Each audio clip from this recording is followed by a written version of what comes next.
మా తారా కోసం ఒక వీడియో చేయాలనుకున్నాను స్పెషల్గా. ఎందుకంటారా, ఇది కంతిరిముండండి. ఎప్పుడైనా సరే మనకి కుక్కపిల్ల సాయం ఉంటుందని మనం పెంచుకుంటామా, లేదంటే కుక్కపిల్లకి మనం సహాయం హెల్ప్గా ఉంటామని చెప్పి పెంచుకుంటామా? హెల్ప్ అంటే అంటే కాలింగ్ బెల్ అక్కర్లేకుండా ఎవరైనా వస్తే చెప్తుంది కదా అని మంచి విషయం ఉండవు. దీన్ని వీధి చివరిన ఎక్కడైనా చిన్న శబ్దం అయితే మాత్రం వెంటనే అరిచేస్తుంది, ఎవరో వచ్చారని చెప్తుంది. నేను ఎక్కడో చివరిన ఉంటాను. సరే బాగానే ఉంది కదా అనుకున్నాను. నిన్న రాత్రి కరెక్ట్గా 2-2:30 అయిందండి టైము. ఆ టైంలో ఎక్కడో బయట పెద్ద శబ్దం వచ్చింది. ఈ శబ్దానికి ఈవిడ గారు పాపం భయపడిపోయి అరవటం మానేసి మంచం కింద కంట వెళ్ళిపోయి అనుకుంటుపోయిందండి. అరవాలి కదా బయట అయినా శబ్దం వస్తేను, అస్సలు అరవలేదు.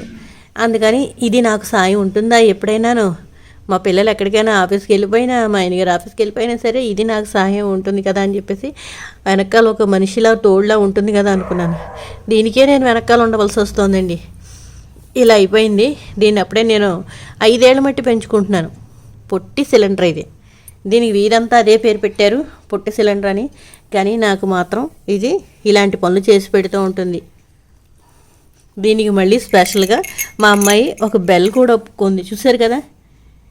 ఎందుకంటే ఎక్కడున్నా నాకు తెలుస్తూ ఉంటుంది.